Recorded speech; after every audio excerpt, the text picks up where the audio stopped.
Welcome to a football show Monday edition. Paul Kuharsky, Braden, Gall, brought to you by Sinkers Beverages, Shotgun Willie's Barbecue. PK, how are you? I'm well. Good afternoon. It's good to see you. We've got some storylines we're going to talk about today. Training camp preview. It's a little early for that, but I'm going on vacation next week, so we're going to do it now. We're going to do it now because training camp is next week, which is kind of crazy, honestly, if you think about it. Yeah, it's really crazy, and I'm heading out of town tomorrow, and may my days out of town operate on an incredibly slow clock. Because like you just do nothing, you have nothing planned. No, we're going to see my mom and Teresa's gotcha. family, and I just want it to go incredibly slow.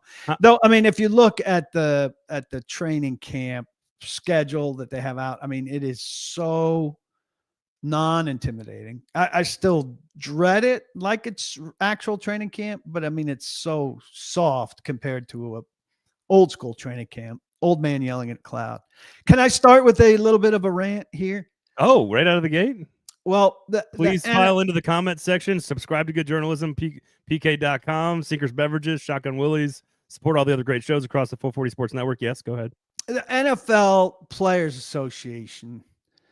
I mean, it's one thing for them wanting to take their time, but Lloyd Howell now has helped bury evidence of collusion that made the players president look bad, J.C. Tretter.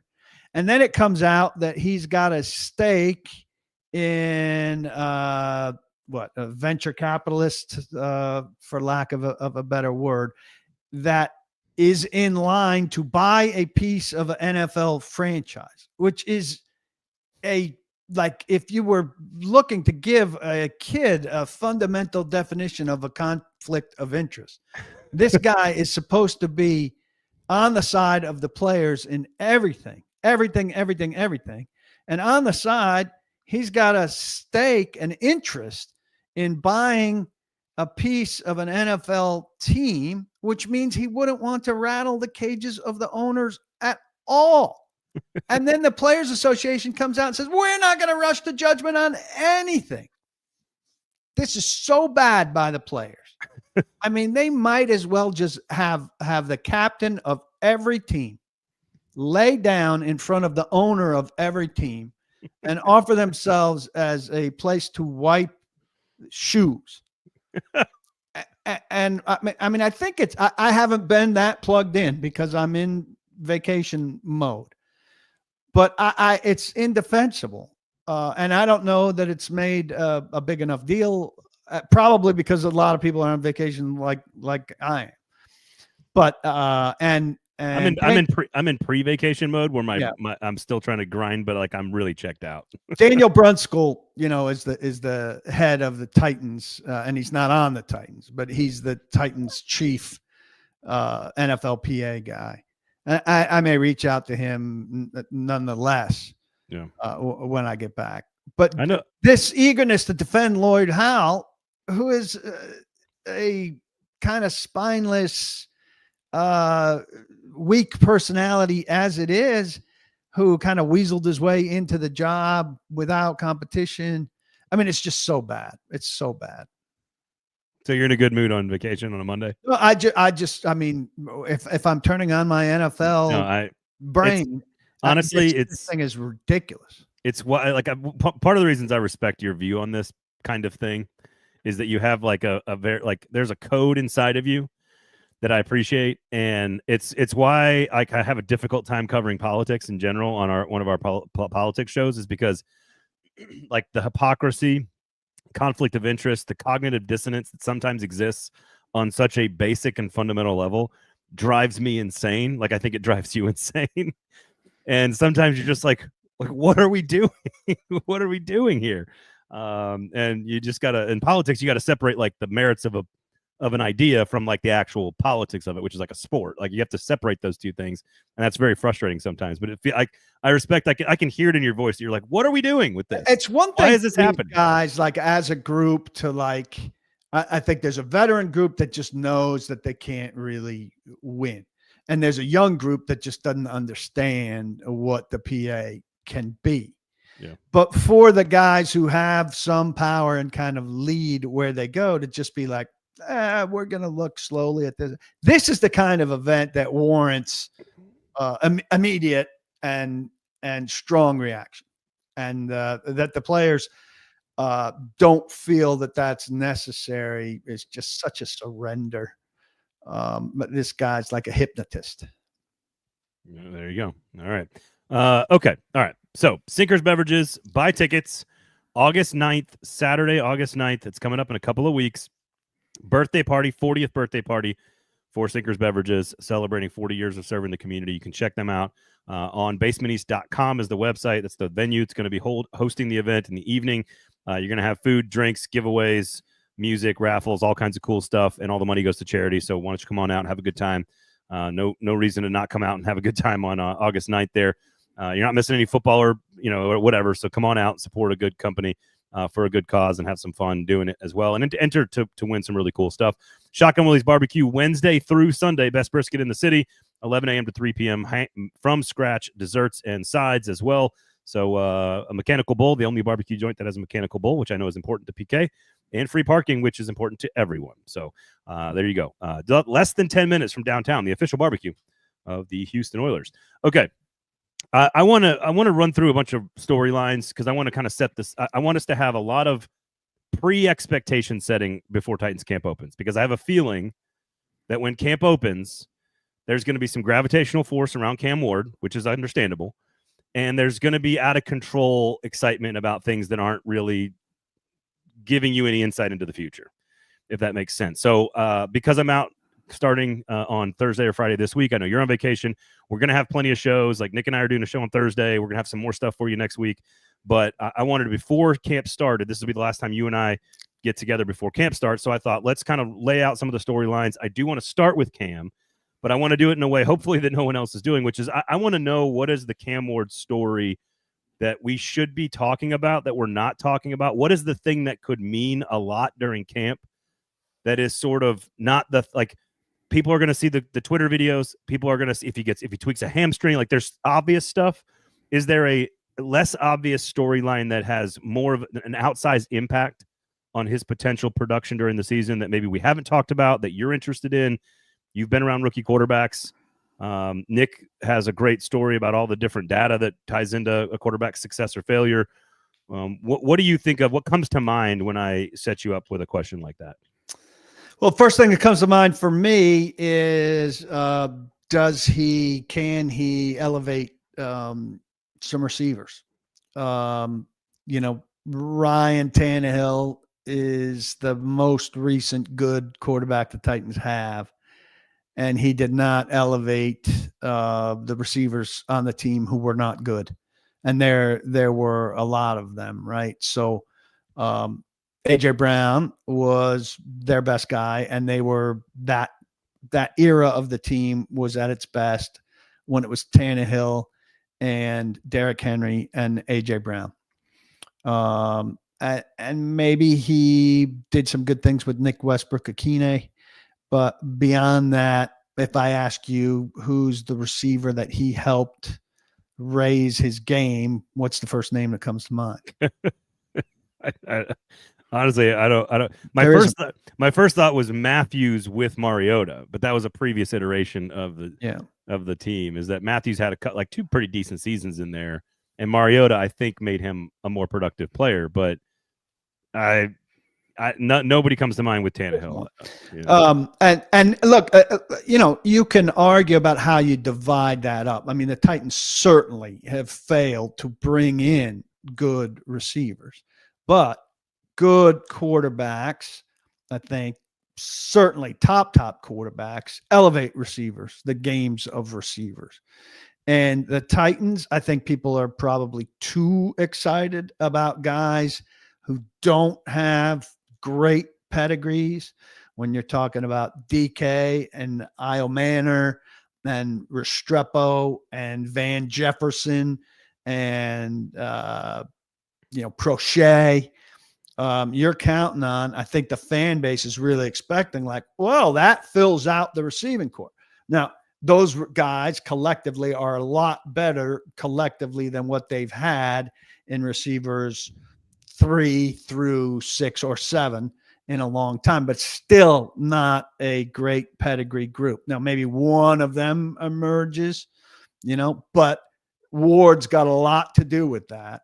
And, I'm getting ahead of myself a little bit, but if you're a premier quarterback, if you're the kind of guy people are thinking in this market that you are as the number 1 overall pick in the draft, you have to bring some people with you.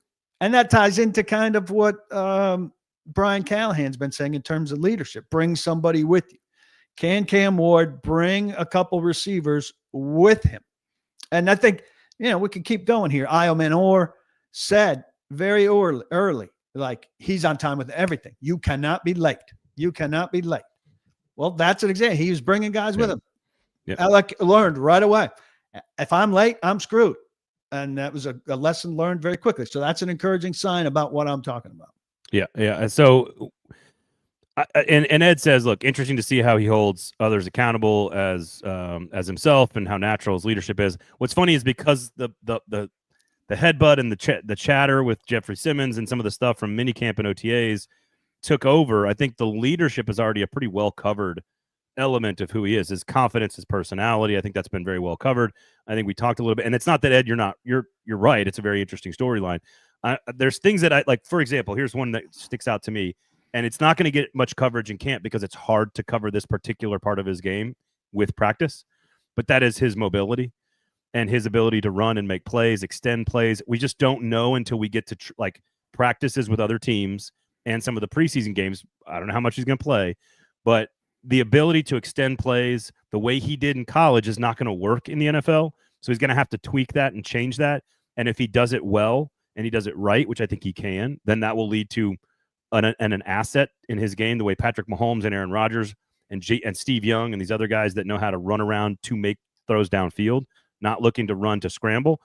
And if he's looking to run around to make plays and to go down the field with it because he never loses sight of the play down the field, that's a huge development in his game, but it's really hard to cover in practice. It's really hard to get to the weeds on whether or not that's the right time to do it or whether that was a successful play or a bad play, because when you're playing against yourself, like half the time those are just sacks in practice. So I think that's an element of a storyline in camp that I don't think gets a lot of coverage, but will have a huge impact on his game. And I don't know if we're going to know whether or not that's a huge part of his game or not until games happen. Yeah, and it's a part of his game that'll get hyped up in practice when a defensive end or a linebacker tags him, but the play continues and he throws to in a scramble drill. He throws a 30-yard completion that looks amazing, and a lot of people will write it up and rave about it, and you and I'll say that it was a sack. You grumpy old men! How dare you not appreciate that? No, it's just I think it's got to be a big part of his game. Like it has to be moving forward. We're just not going to know about it. So that's one of those where I'm kind of interested in like how do we know? Pre-snap read, hard to know in practice. Picking up the blitz, that one you can do a little bit better, right? Especially against other teams in practice, which is going to happen twice, which I appreciate as well. Three practices, yeah. Sorry, I meant it's two different teams though, right? 2 different teams, 3 practices. Yeah. Which I think is that the first time they've had 2 different teams in recent memory? Yeah, first time I can think of. Okay, I started in 2016 covering the team, and I don't remember more than like the one big week of practice. Tampa Bay, New England, Seattle, whatever. Okay, so there you go. What's going on here with Austin says, would you pick McLaren? I assume that's Washington's receiver or Trey Hendrickson. If you had to pick one for this team, I don't want either because of financial reasons where the team's at. I think Hendrickson is a more important piece for this team today. Absolutely. I'd pick Hendrickson. I mean, they have receivers, you could say they have outside linebackers, but the jump from, 4th round draft picks to McLaurin is substantial, but the jump from Ali Gay to Hendrickson is way bigger. He follows that up with, I would love one more edge player added or mid-tier receiver before the season. I don't know if they're going to add a mid-tier receiver. Wouldn't count on it. Yeah, there's not a lot of, and they're not shopping for a receiver. Now they would be shopping for an edge, but not a guy that they've got to give up massive stuff for. Yeah, picks plus a contract. Yeah, exactly. They're not in the market for Hendrickson or Watt. We've covered that pretty thoroughly here. Yep. Kenneth says, "Is the offensive line winning regularly against the pass rush is the thing to monitor?" Honestly, those two groups are so important going against each other. How much do you have any frame of reference with your track record on covering these things where like one position group just dominates all camp and it's just completely wrong? Like, is that happening? I mean, we've seen it happen for sure. You know, there's so much nuance to it, you know, familiarity that takes over. You know, you would expect this offensive line to dominate this pass rush group, but they get very familiar very, very fast. And so, you know, if just as a hypothetical, you know, if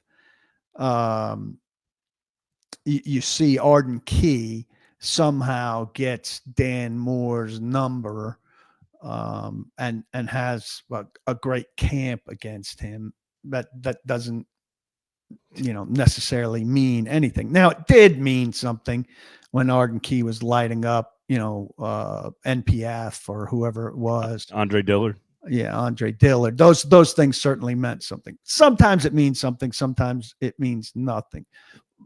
The familiarity trumps everything, right? So I'm going against this guy on a daily basis for the better part of 3 or 4 weeks. That is the key to everything, not necessarily some talent differential. Yep. All right. How about you start? We'll go back and forth. And if you guys in the comments want to chime in and add a question or add a storyline that's interesting to you, again, these are from now on non-Cam Ward. All right. Non-Cam Ward storylines moving forward. Look, I'm going to start every comment that says Braden's right. I'm going to put it on the screen. So Braden's right from Kenneth. This offensive line could beat this pass rush group and still doesn't tell us whether they're good or not. Joint practices could be key. Did you say that? I thought I just said that. I think Paul said it. I think we both said it. We're both so right all the time. In agreement. Yeah, it's great. So I'm just telling you a storyline that I think is important. Things or that you're teeing me up. Things that I want to go back and forth here. I'm going to go back and forth. I got a list of about 7 or 8. I want to go back and forth, and I want the things that you are interested in that are a part. They're going to be a main part of training camp that could somehow indicate some sort of success or failure in the future.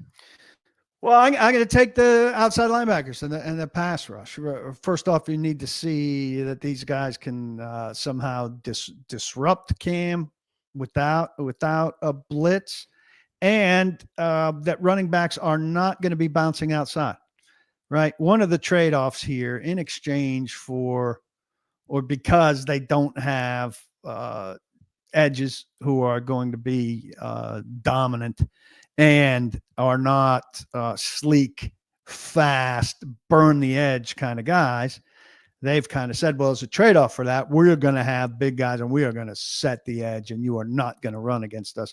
We're going to live up to what Jeffrey Simmons says all the time, but you don't run against the Titans, which he says after we give up 200 yards.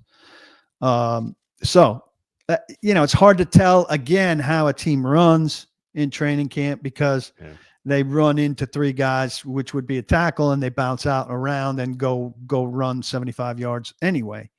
But you can read that like you read a sack when guys have hands on.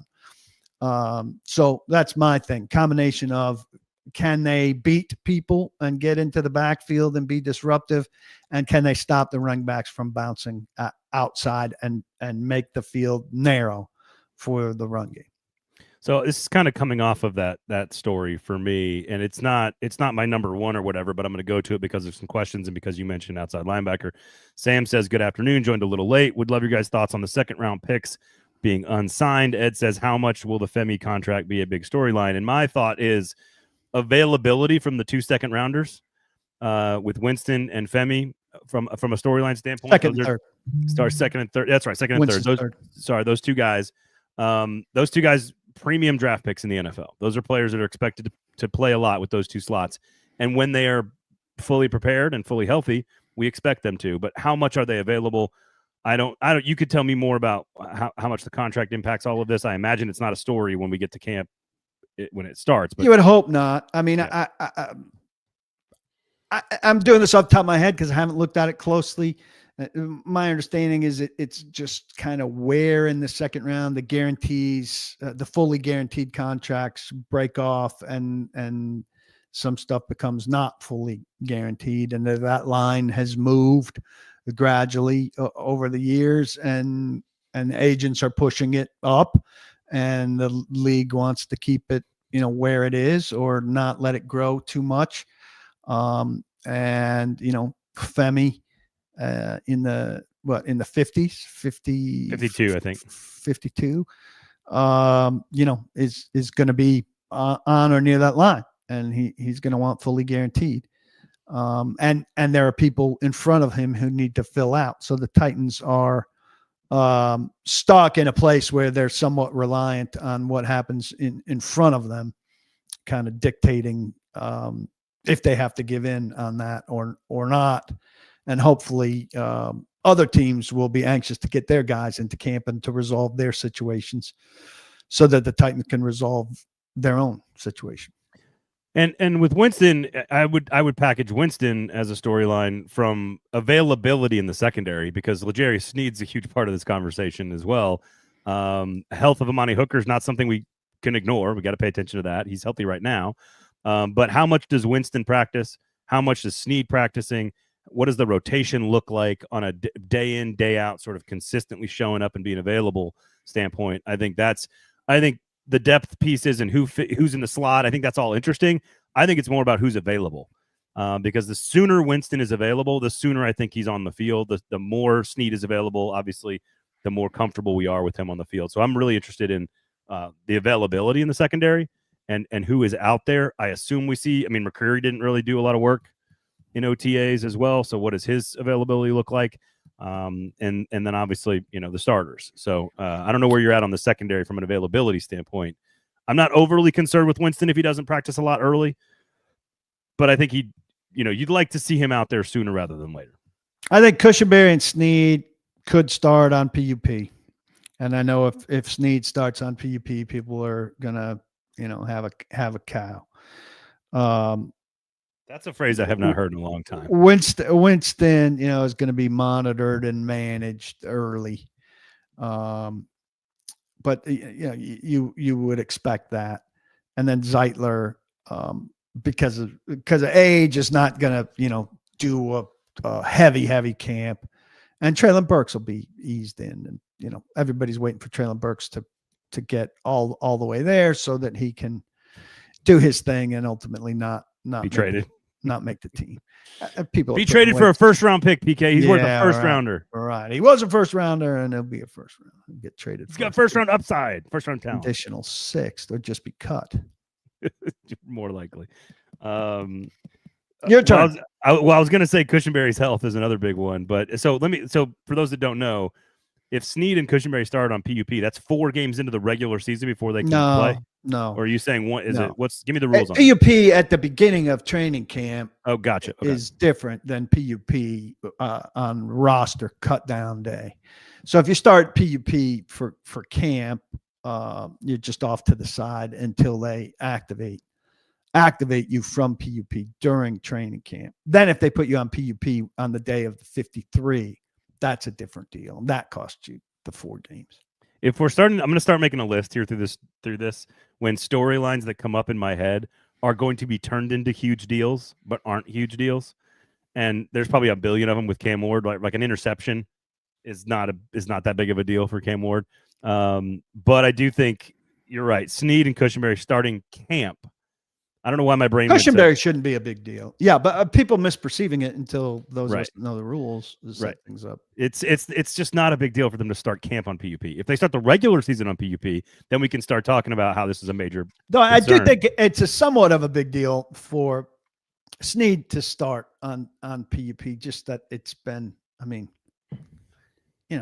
the knee has got to be, at least operational at this point. And if it's still the quad, my God, that was like I think at that point we'll dig for more. Like how could this have been that bad? Give us more.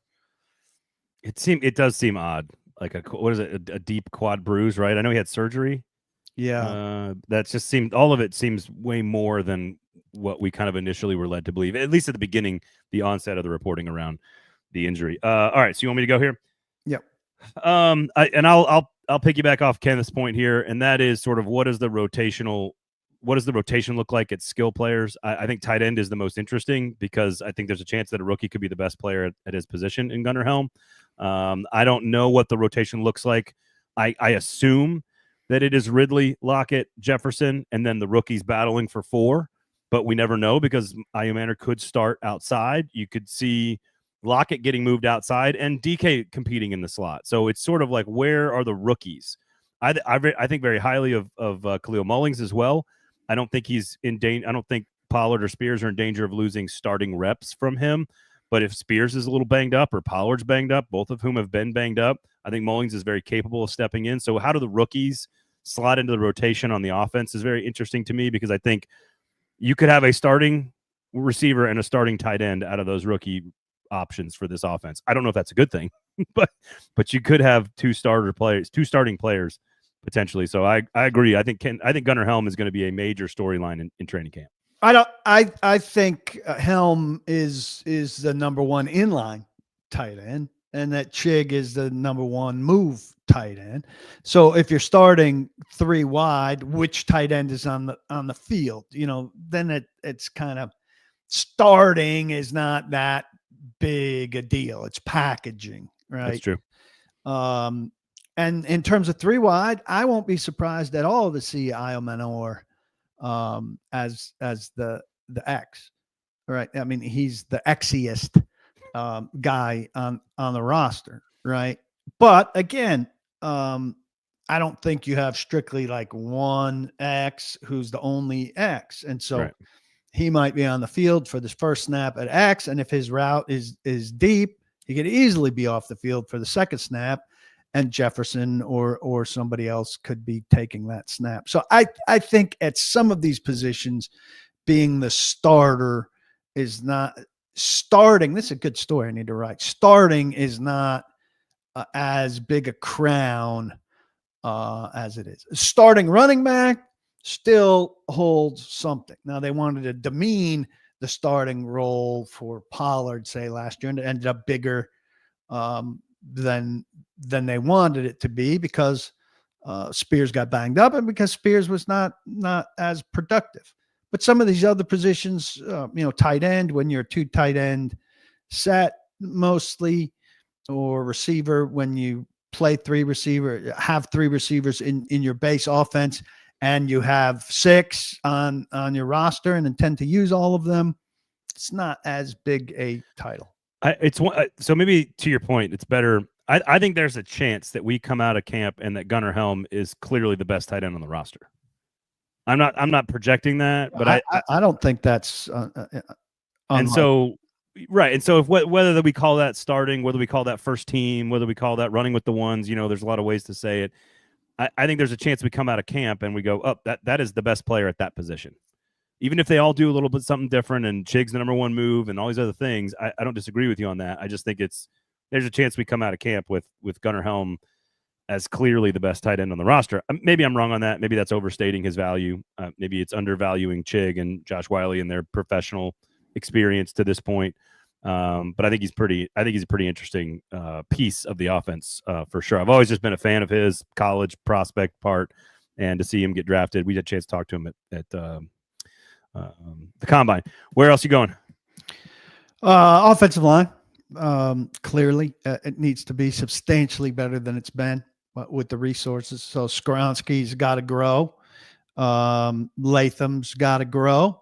That's second and third year under Callahan. More position comfortability for Latham. Then Moore has to prove them right. The metrics don't show up, but reputationally, a lot of people in the league liked him. He was best available. I can never hold it against the team with a hole for going out and getting the best available guy at the position.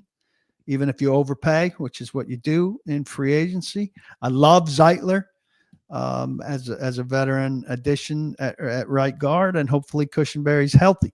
I don't, I've been made fun of a little bit for this, saying like, I don't want to hear after the opening game, well, it's going to take us some time to gel and all of that. And if they go light on Zeitler in camp, I don't want to hear, well, it's going to take Kevin some time.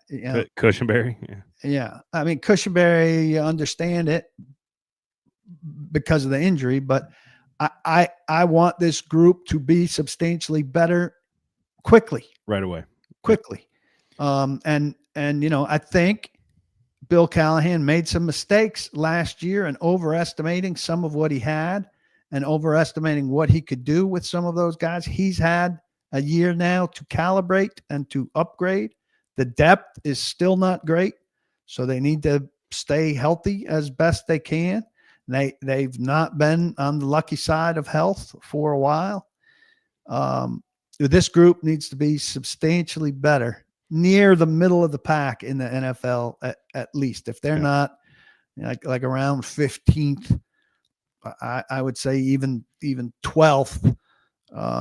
It's a disappointment, and this means good protection for Cam, better blocking for Pollard and the running backs, and not a big issue from week to week.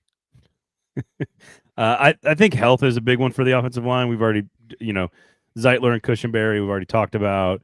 I think they're one injury or two away. I still think there's major questions about depth. I think there's a chance that depth is improved, but I don't know. I don't think there's any way you could say that definitively right now, not until you see some of these new pieces, be it Slater or Hance or whoever. I don't think we know how good the second line is going to be for this team, and it doesn't feel like there's a lot of quality depth there. So maybe I'm wrong on that, but we'll see. I think the health of the offensive line is key. If they have most of their starting four, let's say without Cushenberry, available for most practices, running with Cam Ward, I think that's the best you can do. And then you slide in Cushenberry whenever you can, but that requires Zeitler to be out there. That requires Latham and Skoronski to be the leaders that 2 first-round picks should be. That Dan Moore is unequivocally the best left tackle on the team. Like, all this stuff has to happen. We expect it to. But I think there's also, and I was talking to a former Titan player about this. This was last camp against Seattle. And I think I said it on the show at the time, so I don't remember if it was with you or with Sus. But basically, I asked a former All-Pro-ish level left tackle for the Titans. There's only a few of them, and we all know which one's around town. And I said, I was looking at, I can't remember who it was that was getting beat in practice, and I just said, how many what was your acclimation process like? Like, how many one-on-one individual drills would you is it a 50-50 thing? Do you expect one day one guy gets a hold of you, and then the next day you come back and win? Kind of break down what you expect. And he said in this first couple of years, you're trying to keep your head above water. You're trying to win one-on-ones. You're trying to win team drills. You're trying to win this stuff, but you're going to get beat plenty. He goes, by the time I got to my third year, I never lost a one-on-one battle with anybody. And I was like, okay, that's a good, who knows if that's accurate or not, but I think that's a fair way to look at it. Skoronski going into year 3, Latham going into year 2, pedigree guys, top 15 picks. I don't think they should be losing too many Latham should not be losing too many one-on-one battles in camp anymore, him or Skoronski. Now, Simmons beats you? Sure, no problem. It's going to happen. But you should not be losing too many battles. Well, I think the person you're talking about probably had one-on-one battles against Javon Curse. So I would think Javon Curse would tell you he won a share of one-on-one battles in training camp. Well, he said early on it was eye-opening.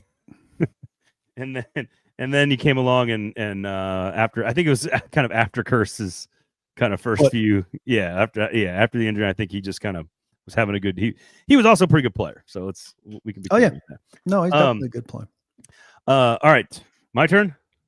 I think so. How about are the Sinkers Beverages, Shotgun Willie's Barbecue, paulkuharsky.com.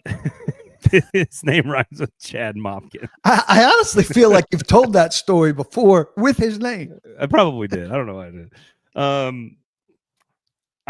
did. This is a quarterback question, and I don't exactly. Maybe I need your help on fleshing out the exact right question here.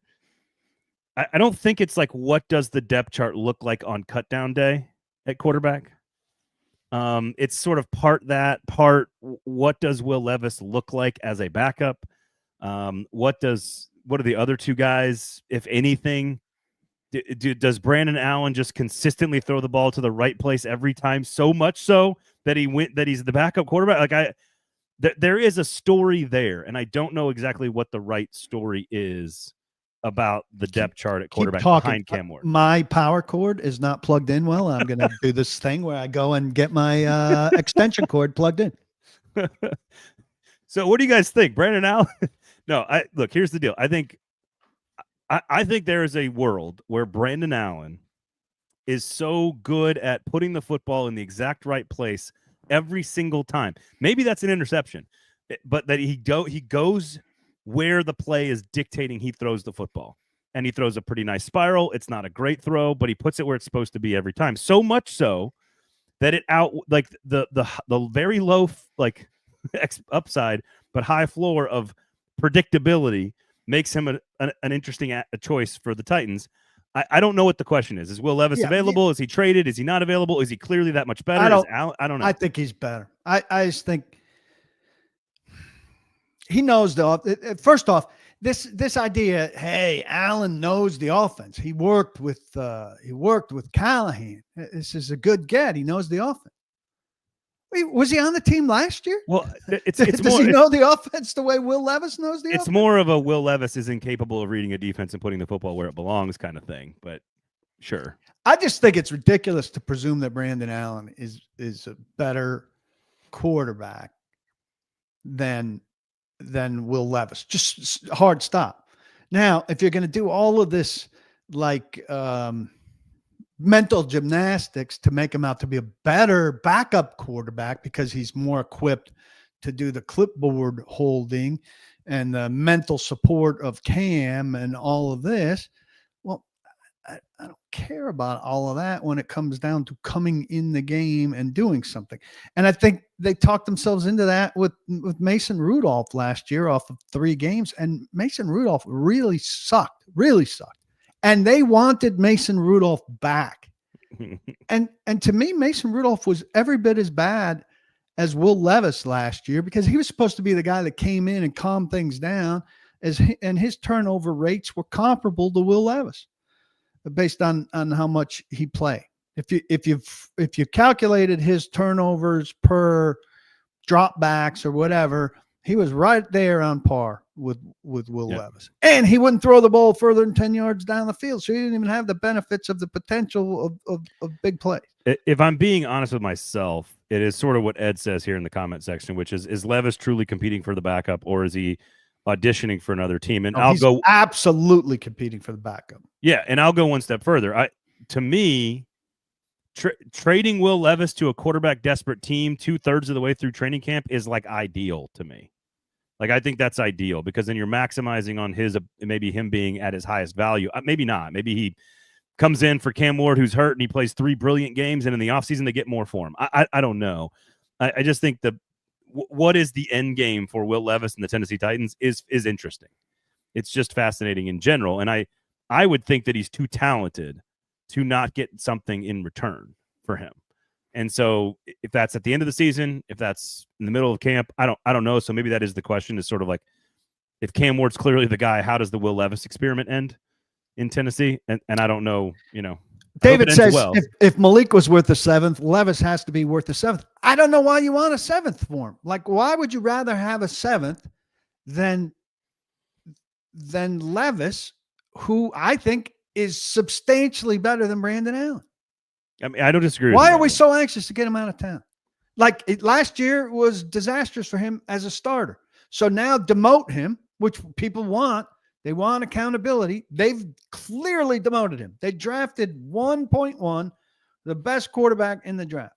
Will Levis's ass is on the bench. But you want to turn the first pick of the 2nd round into a 7th rounder? I think you can do better later. And I think the other 2 quarterbacks are horseshit. Heard. Heard. How about linebacker depth? I'm interested in the linebacker rotation. I think there's a whole lot of question marks after Cody Barton. I think Cody Barton's a good player, and he's going to serve his role well. But after that, it's a long list of I'm not sure, or maybe, or could be fun. What does that actual rotation look like on a day in, day out, down in, down out basis is going to be utterly fascinating to watch, in my opinion. And if you want to include, you can probably throw in outside linebacker in there too. And no, but let's stick with inside. Look, those guys are none of them have proven anything. Cedric Gray, James Williams are the first two. They've not done anything. Otis Reese wasn't mentioned in the offseason. He wasn't really playing. He's coming back from an injury. An ankle, I think. I'm okay if that guy's the worst guy in your starting 11. He's playing 45% of the snaps, maybe, because he's the first guy replaced in nickel. They're going to be in far better shape with that nickel on the field. Roger McCreary, and then you get to dime, and that player is going to be better also. Maybe the new safety or whoever it is. My concern is, what if Cody Barton gets hurt? If Cody Barton gets hurt, who's the next guy on the field as inside linebacker? Then you're pulling from that list we're talking about, and I don't have faith in any of them. Well, it's good. It's good news that middle linebacker is not a physical position. Yeah. And Cody Barton is the kind of guy who throws his body. He's what you want in that position, and that's a position that is prone to injury. It's been prone to injury lately. When they had Jack Gibbons out there, he wasn't a guy that's was enduring. And so I think they've got the number one pick in waivers. They overrate what you can get out of that, but I'd certainly be looking at every inside linebacker who comes free there to give it a chance. Do you get a sense that they like Williams more than everybody else? I don't know. Not Barton, obviously. I'm just saying, like, of the developmental pieces. I don't know. I mean, I think they just haven't seen enough of these guys. They would have liked for them to have found a way to get them all on the field more last year when all was lost. So they had more to go on and maybe knew more if they needed to find a way to get more in the door now. So, it's going to be a big trial for everybody. This is a good one from Ed. Will it be noticeable to see how much the offense has changed to be tailored to Ward? Here's what I would think, and this is maybe a reverse way to look at it. I want to know what you think. The reason you draft Cam Ward is that he fits into the offense. Now, a great coach is always going to play to the strengths of his personnel. That's the job. But if Brian Callahan has a vision of where the game is going, which is what he said when he got hired, which is he who throws the ball better wins games. We're going to throw, he's got a vision of this. And if his vision is this passing element of this organization that's never really existed, and they don't have the guy that can do that, so they go out and draft him, it's not that necessarily the offense has actually changed. It's more that Brian Callahan gets to do what he thinks is in the right best interest of future football in the NFL, and Cam Ward is the guy to execute that, where Will Levis maybe could not, or Mason Rudolph could not. So that's a subtle difference, but I don't know if it's changing the offense so much as it is, does Ward allow him to unlock all the things he wants to do, is maybe a better way of looking at it. I'd say Ward fits, what Callahan wants to do, and then they'll adjust what Callahan wants to do to suit Ward's strengths. And the most clear example of that from what we saw in the offense is they worked the middle of the field. When Ward was on the field, there were no streaks up the sideline, and there were no routes that cut a guy to the sideline where he caught a ball going out of bounds. Now, those were routes that we saw plenty. Levis shooting a ball up the sideline to a receiver running was pretty decently popular route. That suited his arm. And guys catching balls going out of bounds, I think Calvin Ridley ran that, pretty regularly. Yep. Well, that will be an expansion of Ward's repertoire if they get to that. Now you say, well, that's limiting.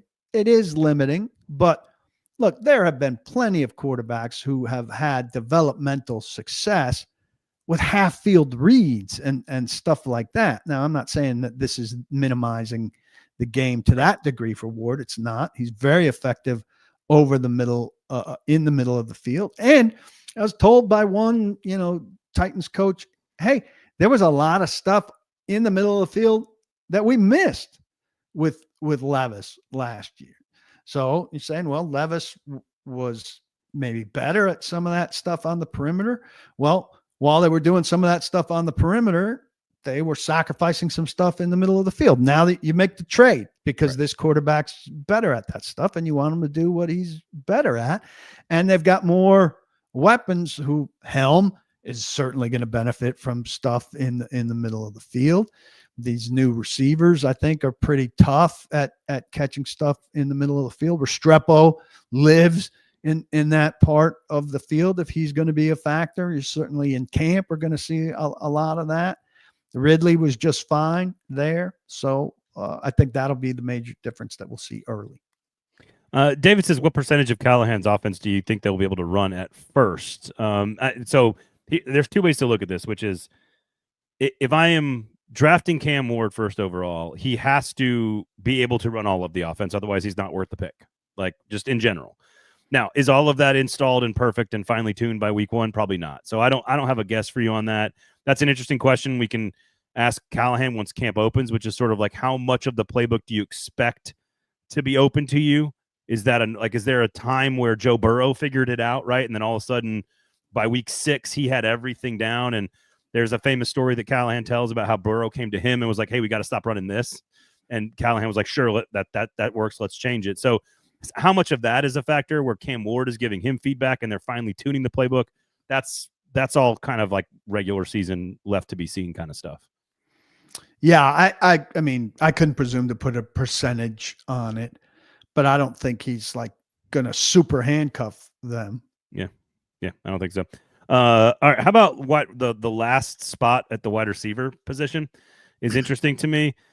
Generally, they're not super, productive, high snap count, lots of targets kind of guys. But it does feel like if you count Treylon Burks for now, there's only like one spot available. If you're given the, Jefferson, Lockett, Ridley, DK, Io Manor, that's 5. Burks is 6. That Burks, might be. Let's not count Burks. I don't think we should count Burks. I think Burks isn't on the team. Do you? I don't honestly know. I don't think Burks is on the team. I wouldn't be honestly. I would not be surprised at anything.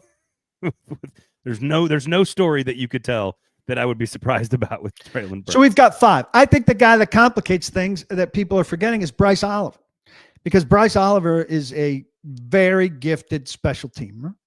Bryce Oliver has already won them over as an undrafted last year, and I don't think they're going to toss Bryce Oliver away very easily unless he has a terrible camp.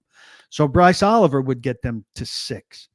And then another guy I think you can't forget is Prochet, who could win the returner job. So who's the punt returner on this team? I think a lot of us are leaning DK, but DK is more of a kick returner than a punt returner. I don't know that he's got punt returner shake. And I think they've really liked Prochet through the whole offseason, that they liked Prochet a lot. Now, he would really complicate things. So we're talking for a 6th spot, Bryce Oliver, Prochet, Restrepo. Am I forgetting somebody? And Burks. Yeah, but I mean, Burks is on the team technically right now. No, I don't think so. I think there's. I mean, that's a pretty heated 4-way. Sheffield's not making the team. I don't think so. So if I'm forgetting somebody comment quickly. But so there's a 4-way competition, and who does the most? Oliver does the most. Now, Prochet's limited. He's not going to do much as a receiver. He's going to be maybe the best punt returner you've had in a while. Burks probably does the least. Restrepo also limited in that he's strictly a slot guy. Mason Kinsey, I forgot. Oh, Kinsey, 5 ways. So Kinsey, human glitter. I mean, even if they keep 7, they're keeping 2 of those guys. I think it's Oliver and Restrepo that have a slight lead over everybody else to win those last 2, if it's 2 spots. But right now, there's already 5. There's already 5 slots locked up. There's 3 tight ends already locked up. There's 3 running backs already locked up. Like I don't think the offense is all that difficult to predict, to be honest with you. No, I mean, the roster's really not all that difficult to predict. The back end is where the action is, which is usually how it's been. Do you have a special team storyline that you think needs to be answered outside of the returner? Well, I mean, I just think I don't know if it's a special team storyline that needs to be answered. I think it's a special team storyline we need to be conscious of. And I think I mentioned this before, is that Fossil is high on everybody. So when he says, "Oh yeah, Restrepo, he's not extraordinarily fast and he's not extraordinarily strong, so he doesn't fit one of those two lanes." And I love guys like that because they're in the middle, and I found a lot of guys who are useful in the middle. Well, somebody else told me he loves everybody, and so when you hear him give a glowing review of a guy's special teams possibilities, this is part of what makes him good. He sees special teams possibilities for everybody. But ultimately, that field gets narrowed by roster decisions that are made by somebody other than Bones Fossil. Ed says maybe this is for PK, which I'm offended by, but curious how front and center Brinker and Borgonzi are with media. Brinker is generally on the sideline of everything. He's not like Robinson, who is out in the field with a whistle, but he's not like Rand, who's kind of in the facility. He's kind of generally out there. You don't see Borgonzi as much out there during training camp at all, but I imagine they'll have some availabilities more so than Carthon and Robinson. So. Yeah, I think you'd be able to BS with them a little bit before practice, like during stretch and the like. Certainly, never had those opportunities. Locals, I don't think, did with Rand. Maybe one. I mean, I talked to him like one time after practice. And Teron Davenport had a very good relationship with Rand Carthon. Yeah. So he would have been in those situations. I don't think anybody else was. Last one here, and this is maybe a non-story, maybe it's interesting, but they do have a sort of a different schedule because they're going to go travel to 2 different practices, and they're going to kind of travel in between the preseason games, right? They're not coming home for 9 days. 9 days away. I don't know if that's of note or interesting at all, but I do think it's a lot of football away from Nashville for those that don't travel. I know you do. But I think that's an interesting, what does that mean for young players? What does that mean? I don't know if it does, but it will be interesting to keep an eye on. So Callahan thinks that, there's stuff to be gained by being bored together, kind of, not so much. It's not so much about the practices and all of that. It's about what happens after 5 o'clock, 6 o'clock when your day's done.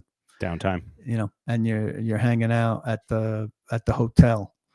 And so, that picks up on kind of the off-season paths that he sought for bonding with this point system and the 8 teams and all of that. And, I'm not going to begrudge anything getting closer. I am coming home between Tampa Bay and Atlanta for 2 days because I think there'll be one availability in there just with Callahan, and that's not worth 2 days in Atlanta to me or my budget. But I'll get you some good restaurants in Atlanta, though. Yeah. There's good food in Atlanta, man. I love the food in Atlanta. That's fine if the food's good. The drive to the food is not good. I had to work. This was 2014. I drove every single Friday to Atlanta during the football season to do a second screen sort of college football viewing experience at the College Football Hall of Fame for the SEC Network. And it would be like, there was some really great stuff in there. Like there was like Gene Stallings and Golden Tate, right? Like we'd have 2 guests from either team. But I had to drive every single weekend to Atlanta on Friday afternoon and then drive back on Sunday morning. Needless to say, I did not have kids at that time. So, and we know you love to listen to podcasts. That gave you a lot of time to listen to podcasts. 2014, I was not full on podcast obsessed at that point. Not quite yet. We listened to a lot on our way to and from this tournament in Indianapolis. With the wife and your son? With wife and the son. What do you listen to with the 2 of them? Well, besides all the 440, she was partly in on the way. He was all the way in on the way back into some revisionist history with Malcolm Gladwell. Ooh, really? And I was surprised how into it he was. And we were pausing it to have some discussions and talking about it between episodes. And it was interesting, really good. And these were old ones. We went back kind of to the beginning. I imagine there's probably some of those shows that are like rewatch, like where you do like music or movies and they rewatch them or they review them, or here's this backstory for this record or whatever. I could see how kids might get into that stuff, but like the stuff I listen to, like, and my kids are too young, but even at like teenager age, I can't imagine them listening to like, what's happening in the world, like what's happening think of some of the topics. Yemen. Well, the very first one, I listened to the very first one, which was about a painting that hangs in one of the royal palaces in London, that was actually painted by a woman, and it was quite the breakthrough for a woman to get a painting hung at this salon and everything. But then it went backwards from there. So it was kind of about like, well, we've given this achievement to a woman, and so that's enough. But now she's not going to get elected to the thing that most of the people get elected to on this. And her next painting's going to not be hung nearly as well, even though it's better and all of that, because we've given her this achievement. So we feel like we've done something. And then he went on to give a bunch of examples of that. Ooh, Jordan throwing out Jonathan Haidt recommendations. Anxious Generation solid. Jonathan Haidt, there's some flaws in his data and some research, but he's very smart around social media and young people. So a better team is a board team. That's funny. Jason McDonald says this season of Netflix Quarterback is very dull. I've watched the first episode. I think Burrow's interesting because I think he's a bizarre creature. Like I think Kirk Cousins is the most boring quarterback in the history of the NFL. Well, I've seen the snippets of Burrow after beating the Titans, just being furious with their performance. Furious. Yeah, I think he's a really interestingly wired individual. Yeah, but I will say to Jason's point, like, I'm not searching that out, and I do think like part of me is like, I'll take all of the sideline stuff I could get because it's very interesting. And another part of me is like, yeah, how much quarterbacks talking in that realm can I? Here's a really good along those lines. Jared Goff.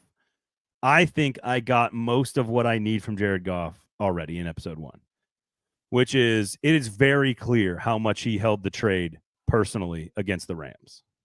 Like, it's very clear that this was like life-altering, life-threatening, not actual, I mean, career-threatening, like mentally. I don't mean actually. That it was a big deal, that it was huge, that it was like, and the way that they treated him when they got him was interesting. They already played the first game in the episode in week 1. So that is a really interesting part of Jared Goff, the story. But after that, I don't know how interesting he is after that. So we'll see how the season goes. I mean, I'm not afraid. I'm talking about Malcolm Gladwell on a revisionist history, and I'm a big fan of Blink, which allows that your initial judgment of things is often right. And I think my initial judgment of Jared Goff was right. When I saw him on Hard Knocks and he did not know that the sun rose in the east, I was done with him. I was like, I cannot have interest in a guy who went to Cal, and I understand the football player at Cal is not the same as the general student body at Cal. But if you're in a damn helicopter having a conversation and you do not know that the sun rose in the east, you do not qualify for my interest. Well, Ryan Tannehill did not know who was in the AFC East when he was drafted by the Dolphins. Because he was asked at his press conference when he was drafted, like, how does it feel to have to get to play Tom Brady twice a year? And he was like, who's in my division? See, I'm a little bit more okay with that because that suggests to me the guy had other interests and he was Texas, everything. Texas, high school ball, college football. He was just Texas. No, I would say that's something that stuck in my head about Goff too. It's the first thing I think about was that scene in Hard Knocks. But he's been way better than that. He's been so much better than that as a quarterback. So you got to give him credit for that. His growth as a quarterback in the NFL, I respect. Because when they made that trade, when the Rams made that trade and drafted him, and his early career was not good, and he's grown into a pretty good quarterback. Yeah. But has he expanded his horizons, and does he know basic things about life, like where the sun rises and sets? I don't know. And I don't know if he cares about that stuff. And somebody that doesn't know that stuff, I can't invest. Look, 15 wins in the regular season, married to a supermodel. I think he's doing all right. He's got to know that stuff. He's doing all right. I don't care if he's doing it. He's got to know that. Nothing is worse than Kirk Cousins. Nothing is worse television than Kirk Cousins. It's just so goofy. It's so weird. But whatever. Hey, I don't judge. No judgment. I think he's a sincere guy. I agree. And you know what? I prefer that to the fake sort of BS artist, but like, it's just not good television. It's just not. He's going to other countries to get stem cell treatments. It's very interesting. A lot of guys have done that. I don't know. This would have been a good offseason project. You could write it down for next year, but like the quarterback personality rankings, where we'd do some homework. We'd have to go watch some clips of guys at home and then rank them based on what we think of them as dudes. Or Nick Suss can build some formulas and try to pick out what personality traits will indicate success. And I don't want to. You can do that. Too deep? Okay, all right. You just want to be like boring, not boring? Yeah, like I'd watch a game with this dude. I think Jordan Love is very boring, I feel like. Yeah, I think a part of our conclusion would be that a lot of these guys are not guys that you would really want to hang with. Lamar Jackson, not boring. Not boring. I think he sleeps in a lot. Oh. All right, Sinkers Beverages, Shotgun Willie's Barbecue, and paulkuharsky.com. Otherwise, Nick and I will be back on Thursday. I got a special show planned for you guys next Monday when I'm out of town, but you're going to love it. And then Nick and I will be back next Friday. So we got some shows coming for you. Otherwise, PK, we'll see you at training camp. I'll see you on the 22nd. Later next week. So there you go, everybody. All right, thanks for listening. Thanks for watching. Thanks for hanging out. All the great commenters. We love you. Peace and love. Have a good week, everybody. Talk to you later.